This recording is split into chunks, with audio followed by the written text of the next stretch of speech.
Père et du Fils et du Saint-Esprit, ainsi soit-il, mes bien chers frères et sœurs, neveux, amis, continuons notre explication de la doctrine chrétienne.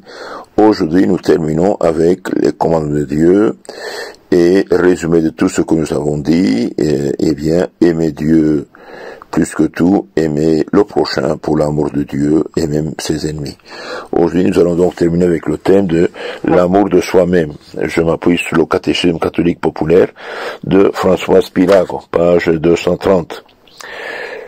L'amour de soi-même. Chacun de nous est à lui-même son prochain le plus proche. Donc, qui est le prochain plus proche pour moi? C'est moi-même. Chacun de nous est à lui-même son prochain le plus proche. Il n'est pas possible de trouver quelque chose de plus prochain à l'homme que lui-même. Chacun donc doit s'aimer à soi-même. Voyez un peu ce thème, c'est très intéressant. Nous devons aimer nous-mêmes parce que Dieu le veut, parce que nous sommes créés à son image, rachetés par son sang et appelés à la vie éternelle. Le vrai amour de soi-même se trouve par notre désir d'obtenir ce qui nous rend véritablement heureux, particulièrement et avant tout le salut éternel, puis les biens terrestres qui nous aident à y arriver. Celui qui ne s'aime pas lui-même, qui ne recherche que les biens terrestres, ou qui méprise les biens terrestres utiles pour gagner le ciel. Bien. Nous devons nous aimer nous-mêmes. Pourquoi? Parce que Dieu le veut. Parce que nous sommes créés à son image et rachetés par son sang, et parce que nous sommes appelés à la vie éternelle, c'est-à-dire l'âme humaine est immortelle, une fois créée, elle ne meurt plus, et donc il faut arriver à la destinée éternelle, sinon on ira en enfer, et c'est dommage. Dieu veut que nous nous aimions nous-mêmes, car Jésus-Christ le dit, vous aimerez votre prochain comme vous-même. D'après sa parole, l'amour de soi-même doit être la règle et la mesure de l'amour du prochain. Comment celui qui ne s'aime pas soi-même peut-il aimer le prochain? Comment celui qui ne s'aime pas soi-même peut-il aimer le prochain? Apprenez d'abord à aimer Dieu, puis vous-même et ensuite votre prochain comme vous-même, dit saint Augustin. Dieu ne nous a pas donné un commandement spécial de nous aimer nous-mêmes, parce que chacun, avant la loi naturelle, gravée dans son cœur, est en conséquence déjà porté à s'aimer soi-même. Et parce que l'amour de soi-même est déjà renfermé dans la loi de l'amour du prochain. Nous devons aussi nous aimer parce que nous sommes créés à l'image de Dieu. Si nous vénérons l'image de Dieu dans notre prochain et même dans notre ennemi, nous sommes obligés aussi de la vénérer en nous-mêmes.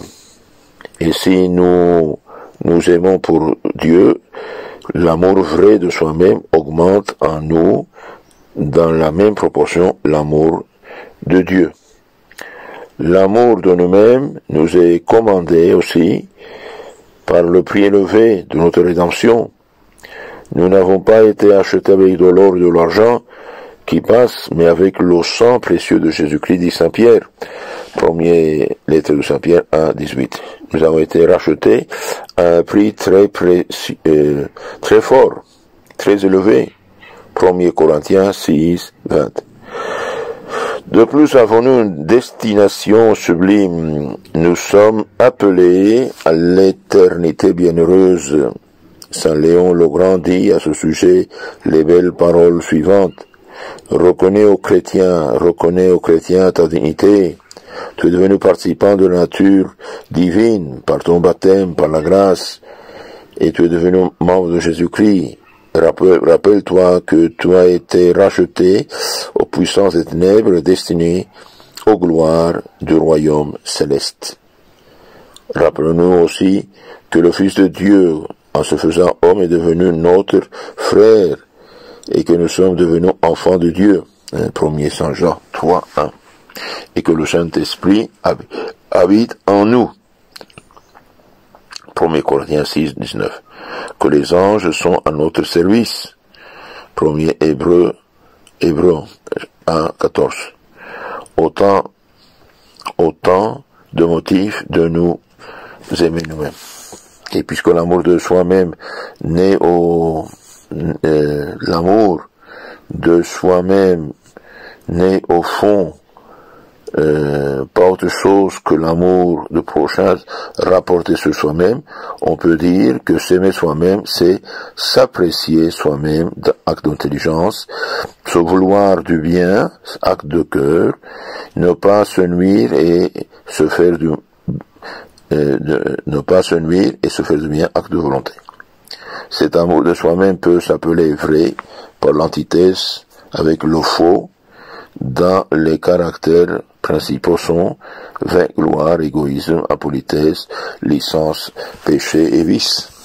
Donc celui qui vit en fait dans les vices et le péché ne s'aime pas réellement. Pourquoi? Parce que il se fait malheureux. Péché et bonheur ne peuvent pas coexister. Tout homme, toute personne qui est dans ce moment dans le péché grave, malheureusement, elle est au bord de l'enfer. Le vrai amour de soi s'éprouve par notre désir d'obtenir ce qui rend véritablement heureux et particulièrement et avant tout le salut éternel. Le salut éternel. Donc celui qui ne pense pas à son éternité, eh bien, il ne s'aime pas. Celui qui a le vrai amour de soi-même agit d'après les paroles de Jésus-Christ qui dit « Cherchez d'abord le royaume de Dieu et sa justice, et le reste vous sera donné par surcroît. » C'est Matthieu 6, 33.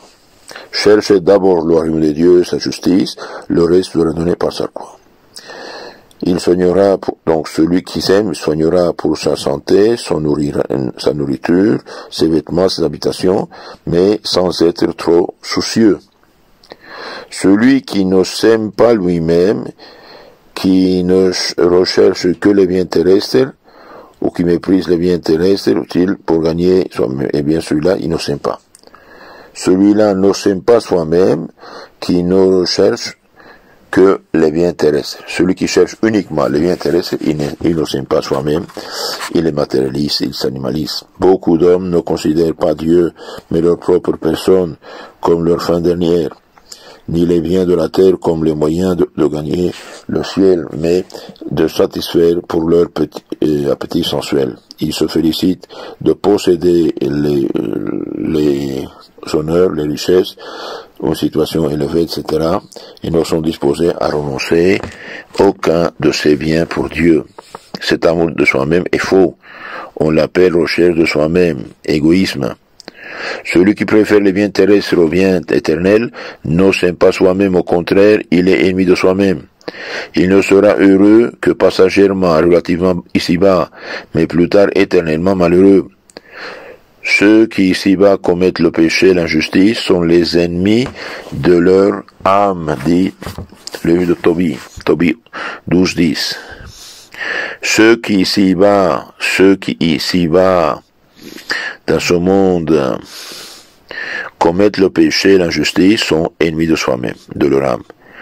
Il y a beaucoup qui ressemblent à cet avare, se disant lui-même, « Mon âme, toi, pour de longues années, de grandes provisions de biens et d'argent, repose-toi, mange et bois et jouis. » Mais Dieu lui dit, insensé, « Cette nuit même, on te demandera ton âme, à quoi te serviront les richesses. » Saint Luc 12:19. Tu te fatigues pour te nourrir et te vêtir. Pourquoi ne te fatigues-tu pas aussi pour procurer le vêtement et la nourriture de ton âme? Que sert à l'homme de gagner l'univers s'il vient à perdre son âme? Saint Matthieu 16:26. Apprends à t'aimer, dit Saint Augustin, en ne t'aimant pas. C'est-à-dire, fais le bien, évite le mal. Tout ce qui sert pour ton éternité, ton âme, la vertu, fais-le. Tout ce qui est vice et péché, ça sert à rien, ça fait du tort. Sont encore coupables ceux qui méprisent les biens de la terre qui les aideraient à gagner le ciel, car par le fait, ils méprisent le salut éternel. Que faut-il penser par conséquent d'un homme qui ne se soucie pas de son avancement? quand cet avancement serait utile à la gloire de Dieu, ou qui expose légèrement sa vie au danger, ou même ou même qui se prend la vie. Donc, en résumé, l'amour de soi-même consiste à aimer parce que Dieu nous a créés, veut que nous vivions. Il n'est pas possible de trouver quelque chose de plus prochain que l'homme lui-même, que soi-même. Aimer Dieu, aimer le prochain, mais soi-même, on est prochain de soi-même. Nous devons aussi nous aimer parce que Dieu le veut, parce que nous sommes créés à son image, rachetés par son sang, appelés à la vie éternelle. Le vrai amour de l'homme se trouve par notre désir d'obtenir ce qui rend véritablement heureux, particulièrement et avant tout, le salut éternel, puis les biens terrestres qui est y arrivé. Celui-là ne s'aime pas soi-même qui ne recherche que les biens terrestres, le matérialiste, l'avare et le vicieux. Ayez la charité d'envoyer donc ces réflexions à vos contacts. Souscrivez-vous à notre canal. Nous avons là des causeries en français et en espagnol. Et n'oublions pas, il y a une vie, une mort, un jugement, une éternité. Salut éternel, Père du Ciel éternel. Que Dieu vous bénisse, la Sainte Vierge vous garde. Amen.